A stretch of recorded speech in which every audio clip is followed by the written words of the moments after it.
Hello and welcome back to Kevin Can't Play Today. I'm your host Kevin. Today we're back to our War Thunder Docuseries.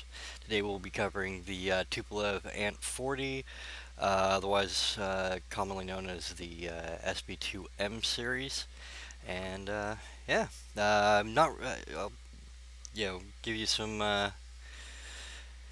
Yeah. What's the word? Anyway, just to let you know, I didn't. I wasn't very familiar with many Russian planes before getting into War Thunder. The IL-2 and the MiG-3 and the Yak-9 were pretty commonly, known about. But then I came to love their bombers. I mean, they're ugly as sin, but man, they're effective. Especially the this SB-2M series. I love these planes.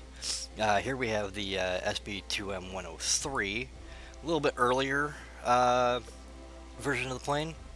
Had the original style engines with the front radiators, and had an exposed gunner in the back.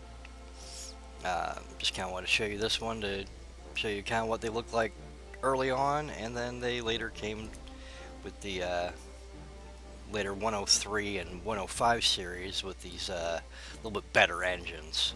They also had the bubble turret in the back. And a little bit better ventral gun there. The guns are all, I believe, 7.62s. They got two in the front, one in the back, and one in the ventral. So, pretty effective. Pretty good planes. The thing I love about them is how maneuverable they are. And they're very fast, too, for a light bomber. I've managed to tangle it up with in a dogfight with these things against fighters and been pretty successful at it. We'll go into a test flight here, and then we'll start actually talking about the plane. Now I've got this one loaded down with three 500 kilo bombs, which is kind of its biggest loadout, which means one in the main bomb bay and then two under the wing.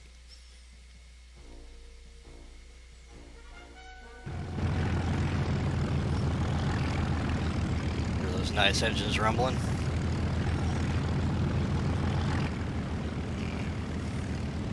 Got some good range of fire for the gunners.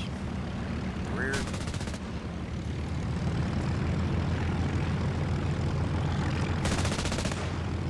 Unfortunately, the forward guns only go pretty much up and down, but in a turning dogfight, those are pretty dang nice. I'll wait for those to reload, and then we'll get flying. Here's the cockpit. It was only a three-seater. Oops, it's reloading. All right, it was only a three-seater, so you had the one guy in the cockpit. You had your bombardier in the front. Oh, wrong button. Oh, why is that not working? Seems my key mapping is a little off. It tends to reset itself every once in a while. Nice view from the cockpit. You actually had a pretty clear bit of visibility there, which is pretty nice. Anyway, yeah, that's the plane. I think it's kind of pretty in its ugliness myself. Well, that's just me. All right, let's get her up in the air, and then we'll start talking about it.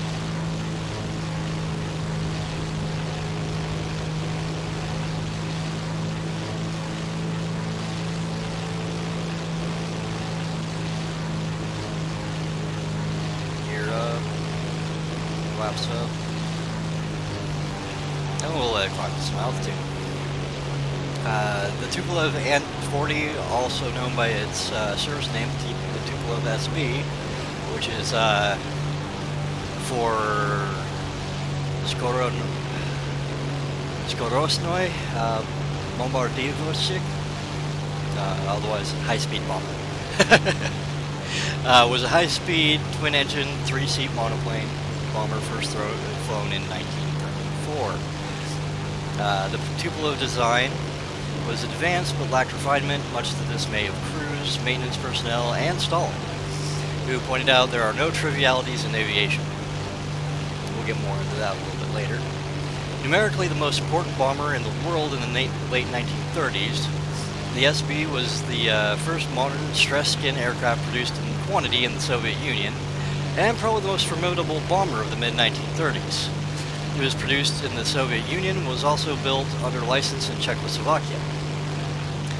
Many versions saw extensive action in Spain, the People's Republic of China, Mongolia, and even Finland, where they had captured a number of them in the Winter War and put them to use for themselves. And at the beginning of World War II against Germany in 1941. It was also used in various duties and civil variants as trainers and many secondary roles. Successful in the Spanish Civil War because it outpaced most fighters, and that is true. Pretty much until the MU-109 came out, it really could outpace about anything. The aircraft was officially obsolete by 1941. By June 1941, however, 94% of bombers in the Red Army Air Force, the VVS RKKA, were SBs. So it had quite an extensive repertoire there. Pretty good resume.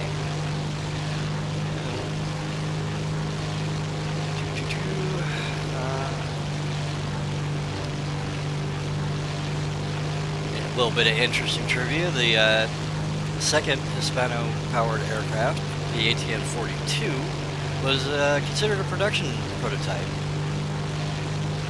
and its performance was impressive. It was, however, plagued with teething problems, if I can speak today, leading unhappy test personnel to cover the ANT-42s with placards listing the aircraft's defects prior to a visit by I'm going to butcher this name.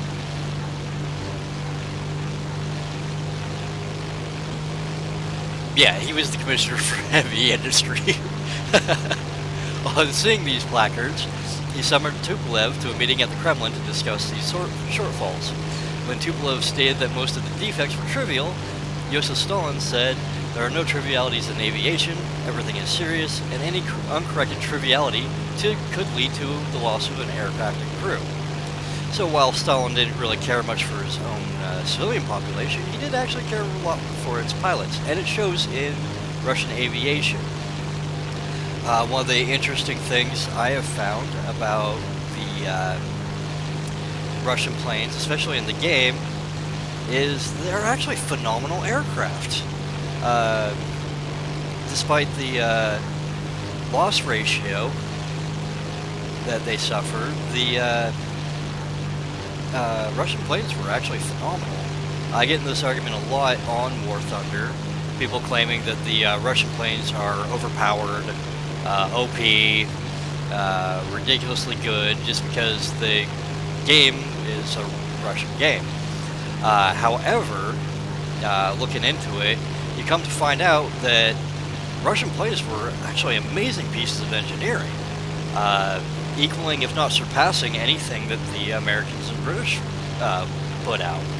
However, their flight crews were so poorly trained that they suffered a lot of really bad accidents and combat losses. So you put one of these things in the hands of a good pilot, and it changes everything.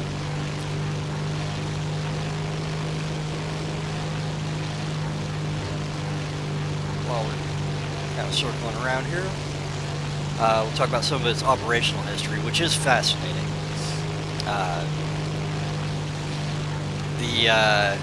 Especially during the Spanish Civil War.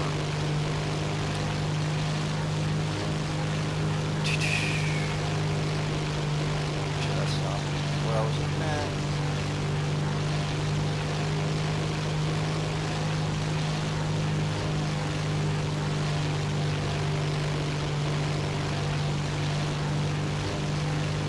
Ah, dang it, where did I put that? Well, crud, I can't find that. So we're going to just kind of do some aerobatics here.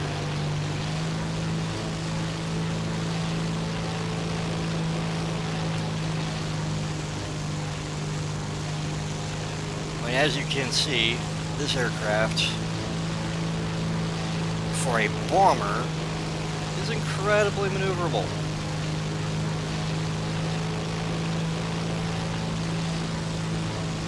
Which means I can put my nose right on a lot of fighters. Or at least close enough that that gunner can get a good deflection shot on it. Come down here. See someone here.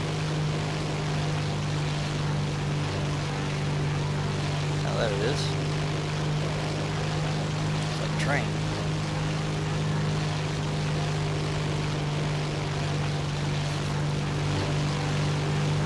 It is a train. Let's destroy a train, shall we?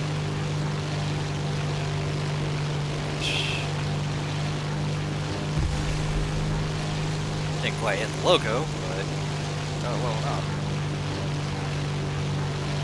And we should have a tank and an anti-aircraft gun over here. Go for the tank first.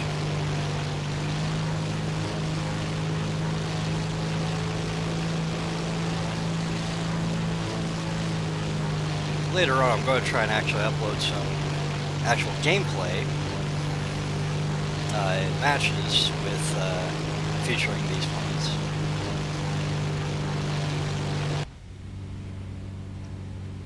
Dang, overshot it. Didn't quite hit. Didn't quite hit my bombardier spot. Yeah, let you see some of these guys in action against other people. Hopefully it's not too laggy.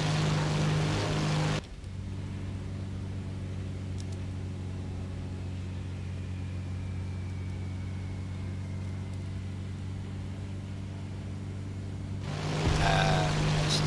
Well, I hit it. And kill it though.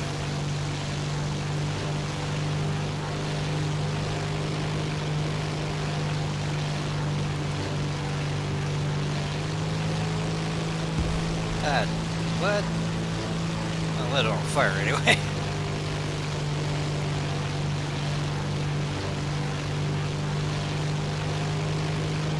Yep, there's a couple complete misses.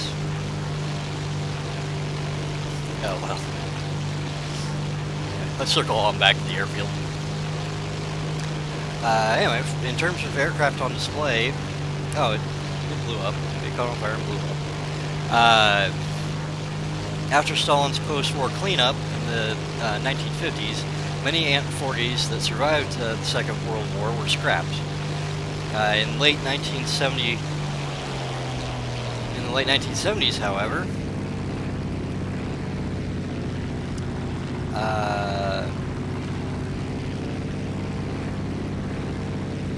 the Vozdushny, there we go, transport, Soviet aviation newspaper, sent an expedition led by Evgeny Konoplyev to survey an ANT-40 that was forced to land during a snowstorm near the oops, crap. I was reading and not paying attention. Oh well, at least we got at the airfield. The Yuzhny Mursky mountain range in the Baikal region. Konoplyev considered that what they found encouraging, with the aircraft being in fairly decent condition. In turn, leading to a team of VVS pilots to recover the airplane. It was returned to Moscow and restored by a group of volunteer Tupolev employees. The restored aircraft was unveiled in April 1982 at the Central Air Force Museum at Monino Airfield. Another ANT-40 is displayed in what's the word? Vernyaya Pisma, I think. I'm probably butchering the Russian. It's been decades since I've taken any Russian. But since we got a full load of bombs, let's go try and take out that tank.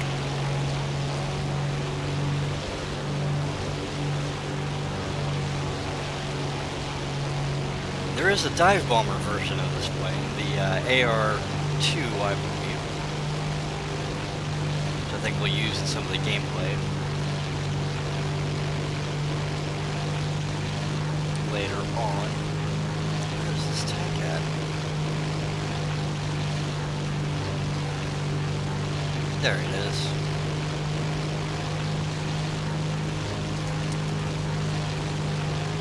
Got it. Boom. Actually killed it with shrapnel. Nice. And because we like to do stupid things to planes, namely fly under and through bridges, here we go. That is a low bridge.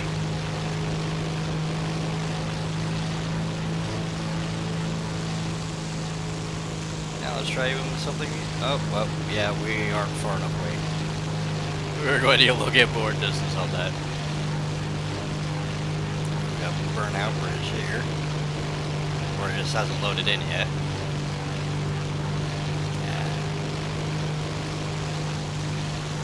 Alright, we should have enough distance to try and make this.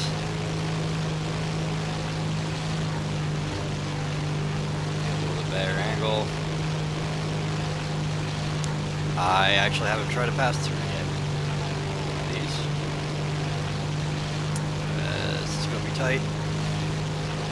Oh, we made it. Alright, we're going to call that good for today. Alright. So until next time, I've been your host, Kevin, and I hope you enjoyed it, learned some things. If not, don't blame me. And we'll see you next time.